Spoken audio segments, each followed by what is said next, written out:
Hello friends, welcome to Thermomixing Adventures. Lisa here. I'm going to make cheese sauce with the Thermomix tonight. Now this is a bechamel sauce that's got cheese added to it. Now white sauces with the Thermomix are just phenomenal because there's no standing at a stove whisking and trying to keep lumps at bay.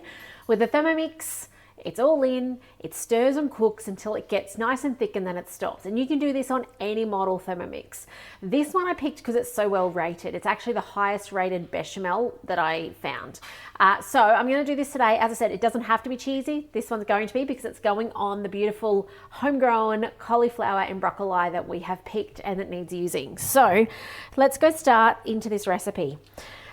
First things first is some cheddar cheese. I don't have cheddar, I've just got Colby, so I'm just going to use that. It says 100 to, and by the way, I'm making a very large batch. At the beginning of this recipe, you've got the option to make a half batch or a double batch. I'm making the big double batch. I'm also going to swap out, I don't have milk. I'm going to talk about what I'm going to do in a moment with that. We're going to grate, can't see my lid cap, there it is. I'm going to grate this down for 5 seconds, speed 7. It stays in.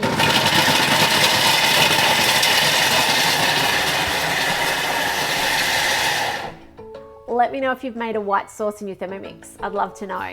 I know when we do lasagnas and things like that, it's just so easy to do. All right, now we're going to add butter. So 80 grams of butter, in this goes. Love how the scales pop up.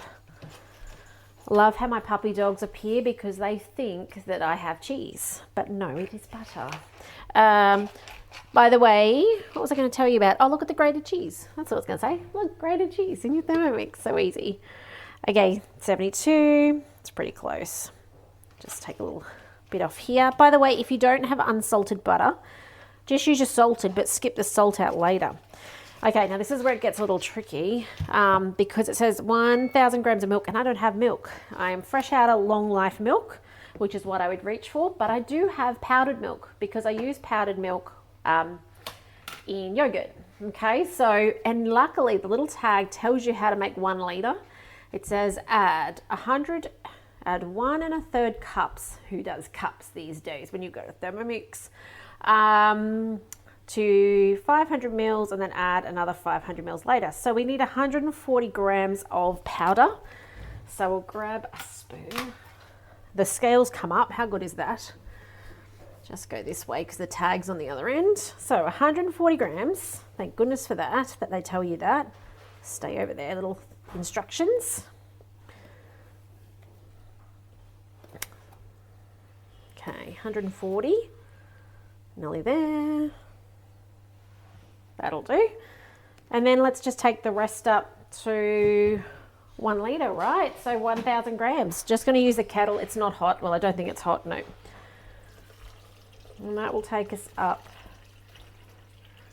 to what we need, or pretty close to.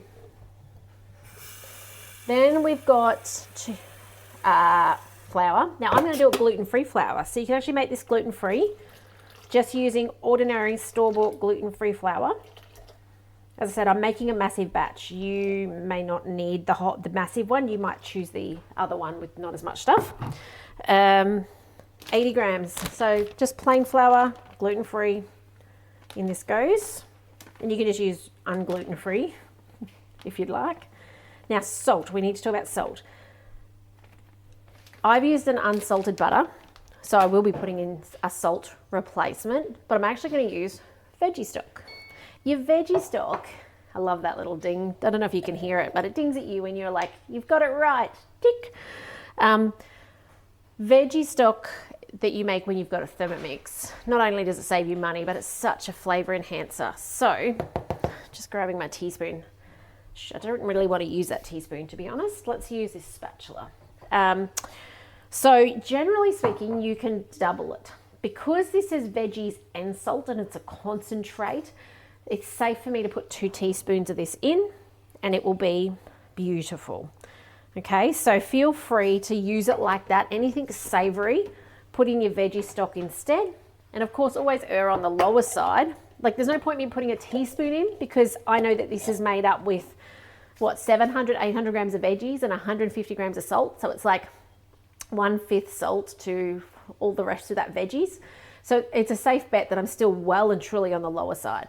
But it is easier to add salt later than wish you didn't put it in first, right? All right, so next up is some pepper and nutmeg. I'm going to skip the nutmeg just because I didn't get it out, and I don't love nutmeg, which is why I didn't get it out. So we're going to skip that, which I can, and then I'm going to put it on thickening mode. Now, if you have a TM31 or a TM5, you can actually do this with 90 degrees. So put it on for 12 minutes, put it on for 90 degrees, put it on speed 3, sometimes speed 4. It depends on the recipe. Either will be fine, okay? And let it cook. So speed 3 or speed 4. Obviously, if it's on speed 4, don't go too far away. See how it feels on your bench. Every bench is different. The way it sits on your bench, the level of your bench, the fibre, like it could be stone, it could be laminate, it could be all sorts of different things. So speed 4 may feel like it's rocking and rolling, and if so, turn it down to speed 3, okay? Easy as that. So I'm going to press play. I used to, on a TM5, use the custard automatic recipe. So you guys have automatic recipes built into your menu on the TM5. That was back in the day where we started with these recipes that actually did the steps for us. I used to use custard for my white sauce. Okay, so I don't think I made such a big batch back in the day because we had smaller children. They didn't eat as much. There was no need for a 1.1 litre worth of white sauce. But I used to use the custard mode for white sauce. So consider doing that if you have a TM5 and you're making a 500 ml batch with the 500 mils of milk. Once this is done, you can do what you like with it. So I'm going to be putting these veggies that are now cooked. I've stabbed them with my knife and they're all very soft. I'm going to be putting them in a oven dish. The sauce will go over the top, and then I've even got some beautiful parmesan to just scatter over the top before it gets put in the 180 degree oven for just probably 10 to 12 minutes just to golden the top. And that's it. How good is that? If there's leftovers, I'll probably put it in the fridge for another day. It'll last 3 or 4 days in the fridge comfortably.